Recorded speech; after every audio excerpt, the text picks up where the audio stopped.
Welcome to your YouTube channel Rajasthan GK by AI. नमस्कार। आज हम एक बहुत ही दिलचस्प विषय पर एक गहरी चर्चा करने जा रहे हैं। बिल्कुल। हम बात करेंगे राजस्थान की जीवन रेखाओं की, यानी यहाँ की जो प्रमुख नहर परियोजनाएं हैं। बिल्कुल।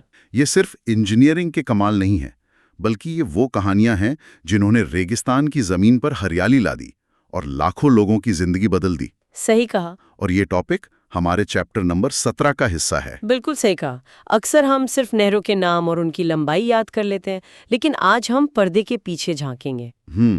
ये प्रोजेक्ट्स कैसे शुरू हुए, इनके पीछे क्या सोच थी और इनका असल में जमीन पर क्या असर हुआ। तो आज की चर्चा का रोड मैप क्या है, क्या क्या कवर करने वाले हैं हम? तो देखिए, इस सेशन में हम विस्तार से बात करेंगे सबसे पहले तो गंगा नहर परियोजना की, जिसने आधुनिक राजस्थान में सिंचाई की नींव रखी।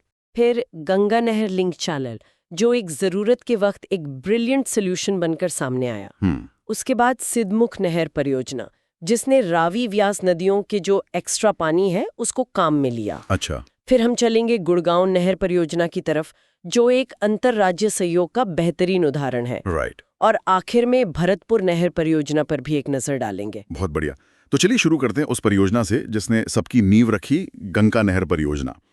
इसकी शुरुआत एक समझौते से हुई थी। जी। सोचने वाली बात है, आज से 100 साल से भी पहले 4 सितंबर 1920 को सतलज नदी का पानी राजस्थान लाने के लिए 3 अलग-अलग रियासतों को एक साथ लाया गया। हाँ, पंजाब, बहावलपुर और बीकानेर। उस जमाने में ये कितना बड़ा डिप्लोमेटिक कदम रहा होगा। बिल्कुल। बहुत बड़ा। उस वक्त बीकानेर एक रेगिस्तानी इलाका था जहां पानी की सख्त कमी थी। महाराजा गंगा सिंह जी का ये एक सपना था कि वो अपने लोगों के लिए पानी लाएं। और इसी समझौते के आधार पर ठीक 1 साल बाद 5 सितंबर 1921 को महाराजा गंगा सिंह जी ने फिरोजपुर हेडवर्क्स पर इस नहर की नींव रखी। अच्छा, फिरोजपुर हेडवर्क्स पे। जी। ये तारीख और ये जगह दोनों ही राजस्थान के इतिहास में सुनहरे अक्षरों में लिखे गए हैं। और महाराजा गंगा सिंह जी के इसी प्रयास के कारण उन्हें एक बहुत ही खास उपनाम मिला, आधुनिक भारत का भगीरथ। बिल्कुल। ये नाम सुनते ही मन में एक तस्वीर बनती है। जैसे पुराणों में राजा भगीरथ गंगा को धरती पर लाए थे, वैसे ही महाराजा गंगा सिंह सतलज का पानी रेगिस्तान में ले आए। एग्जैक्ट। उन्हें आधुनिक राजस्थान का भगीरथ भी कहा जाता है। और ये सिर्फ कहने की बात नहीं है। इस नहर का निर्माण 1922 से 1927 के बीच, मतलब सिर्फ 5 साल के रिकॉर्ड समय में पूरा करवाया गया। सिर्फ 5 साल में? हाँ, जो उस समय की टेक्नोलॉजी के हिसाब से एक चमत्कार जैसा था। इसकी अहमियत का अंदाजा इस बात से लगा सकते हैं कि RAS 2010 के एग्जाम में ये सीधा सवाल पूछा गया था कि इसका निर्माण किसने करवाया। जी। इसका उद्घाटन भी मुझे लगता है बड़े स्तर पर हुआ होगा। बहुत बड़े स्तर पर। 26 अक्टूबर 1927 को उस वक्त के वाइसरॉय लॉर्ड अर्विन खुद इसका उद्घाटन करने शिवपुर हेड श्री गंगानगर आए। अरे वाह, ये कितनी बड़ी बात रही होगी कि ब्रिटिश राज का सबसे बड़ा अधिकारी एक देसी रियासत के प्रोजेक्ट का उद्घाटन कर रहा है। बिल्कुल। और ये इस प्रोजेक्ट के पॉलिटिकल इंपॉर्टेंस को दिखाता है।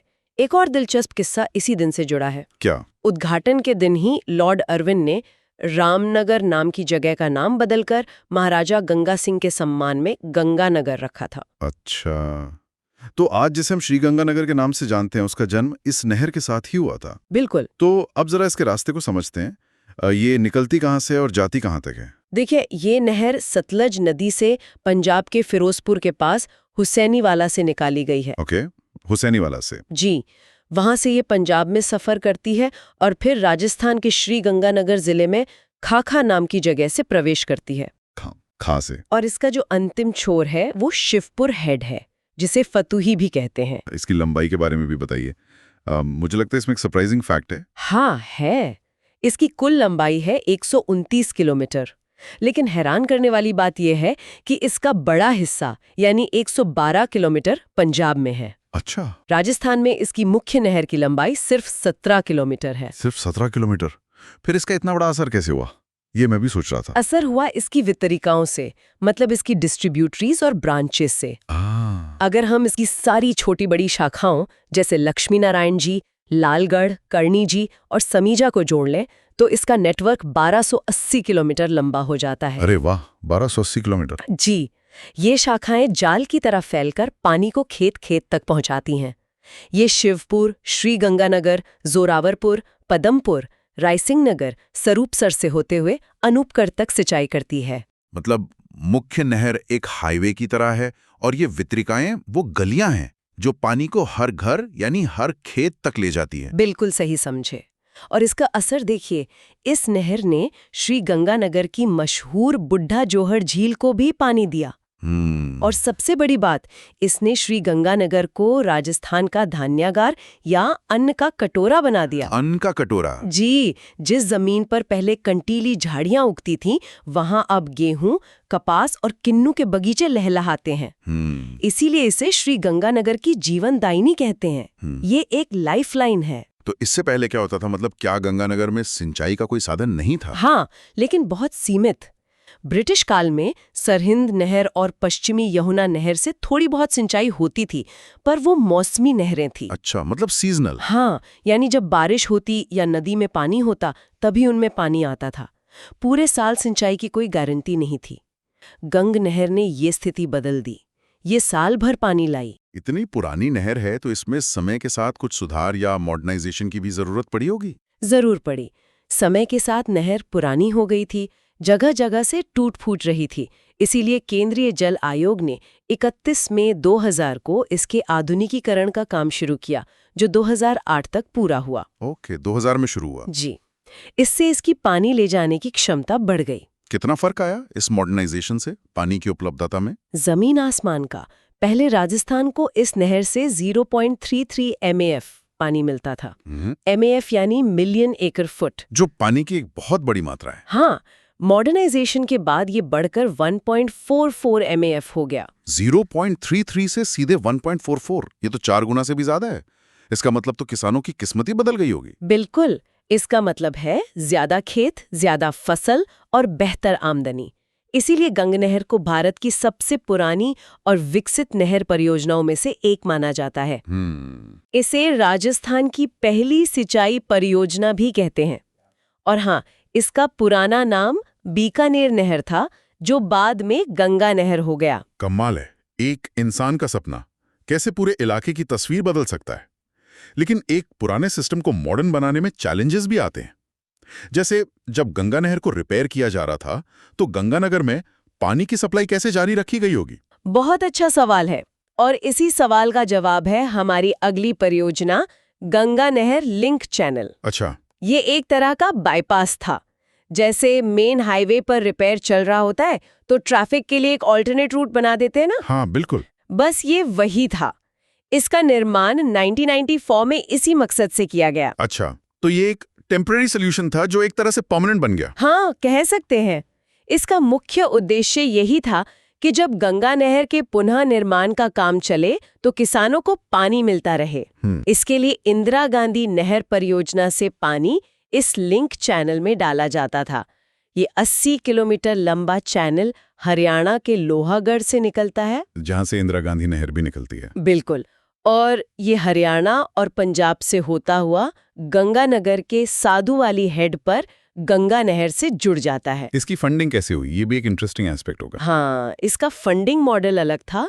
इसका 2/3 मतलब 2/3 खर्च केंद्र सरकार ने उठाया और बाकी का 1/3 खर्च राज्य कृषि विपणन बोर्ड ने दिया। अच्छा, ये साबित करता है कि ऐसे प्रोजेक्ट्स के लिए अलग-अलग संस्थाओं का साथ आना कितना जरूरी है। तो हमने देखा कि कैसे एक पुरानी नहर को जिंदा रखने के लिए एक नया चैनल बनाया गया। अब आगे बढ़ते हैं।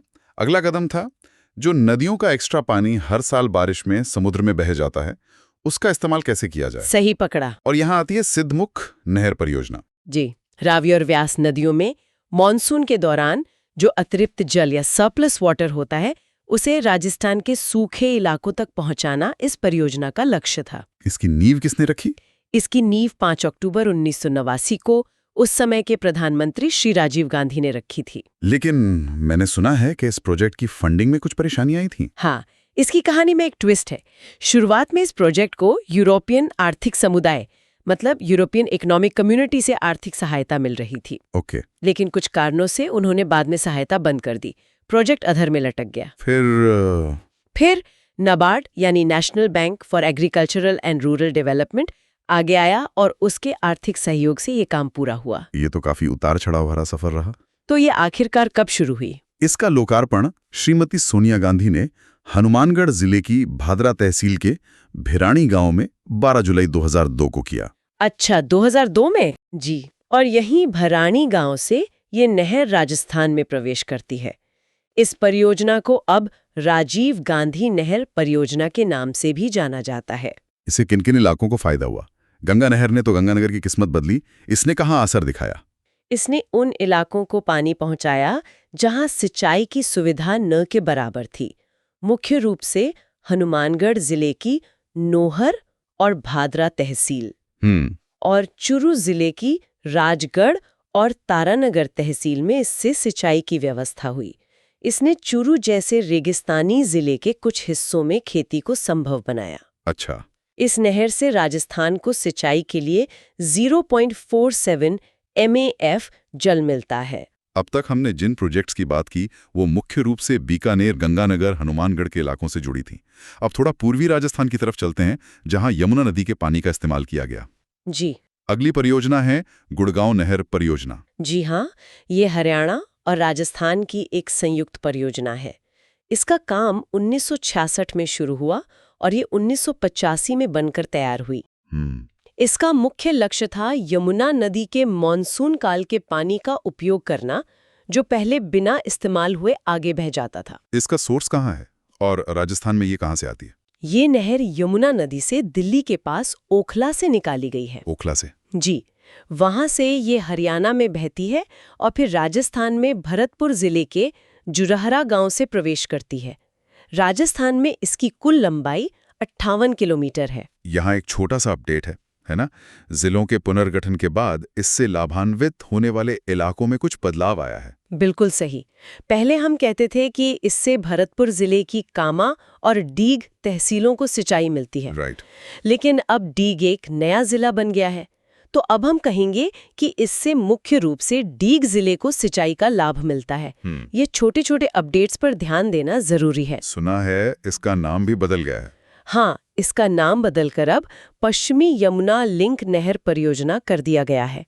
इसकी कुल क्षमता 2100 क्यूसेक है। 2100 क्यूसेक? जी। क्यूसेक का मतलब है क्यूबिक फीट प्रति सेकंड। आसान भाषा में समझें तो 1 क्यूसेक लगभग 28 लीटर पानी प्रति सेकंड के बराबर होता है। बात रे, तो 2100 क्यूसेक तो बहुत ज्यादा पानी होगा। बहुत ज्यादा। तो इस 2100 क्यूसेक में से राजस्थान को कितना मिलता है? राजस्थान का हिस्सा 500 क्यूसेक है। यमुना जल समझौते के तहत राजस्थान को जो पानी अलॉट किया गया है, उसका लगभग 70% भाग इसी नहर से उपयोग में लिया जाता है। अच्छा। और इससे डीग जिले की लगभग 33,959 हेक्टेयर भूमि पर सिंचाई हो रही है। चलिए, अब इस चर्चा के आखिरी पड़ाव पर आते हैं। यमुना के पानी का इस्तेमाल करने वाली एक और छोटी लेकिन महत्वपूर्ण परियोजना है भरतपुर नहर परियोजना। जी। इसका निर्माण 1964 में किया गया था। ये गुड़गांव नहर से भी पुरानी है। अच्छा। इसकी कुल लंबाई सिर्फ 28 किलोमीटर है। इसमें से 16 किलोमीटर उत्तर प्रदेश में है और सिर्फ 12 किलोमीटर राजस्थान में। ओके, तो ये भी यूपी से आती है। इसका सोर्स क्या है? इसे सीधे यमुना से नहीं, बल्कि यमुना से निकाली गई आगरा नहर से निकाला गया है। ये यूपी में बहने के बाद राजस्थान के भरतपुर जिले में प्रवेश करती है। और इसका लाभ किसे मिलता है? इसका लाभ विशेष रूप से सिर्फ भरतपुर जिले को ही मिलता है। ये एक छोटा लोकलाइज्ड प्रोजेक्ट है जो उस सीमावर्ती इलाके में सिंचाई की जरूरतों को पूरा करता है। इससे पूर्वी राजस्थान में सिंचाई की व्यवस्था को मजबूती मिली। तो आज हमने देखा कि कैसे अलग अलग समय पर अलग अलग सोच के साथ राजस्थान में पानी लाने के लिए कितने अद्भुत प्रयास किए गए। बिल्कुल। एक महाराजा के सपने से लेकर अंतर्राज्यीय समझौतों तक और इंटरनेशनल फंडिंग से लेकर घरेलू संस्थाओं के सहयोग तक, हर परियोजना की अपनी एक कहानी है। सही में, ये नहरें सिर्फ पानी नहीं लाती, ये उम्मीद लाती हैं, समृद्धि लाती हैं और रेगिस्तान में जीने की हिम्मत देती हैं। बिल्कुल। इससे पहले कि हम समाप्त करें, एक सवाल दर्शकों के लिए छोड़ जाते हैं। हमने देखा कि कैसे टेक्नोलॉजी और सहयोग से पानी को सूखे इलाकों तक पहुंचाया गया। सोचिए, आने वाले 50 सालों में जब पानी की समस्या और बढ़ेगी, तब राजस्थान जैसे राज्यों के लिए अगला बड़ा सॉल्यूशन क्या हो सकता है। Like, share and subscribe.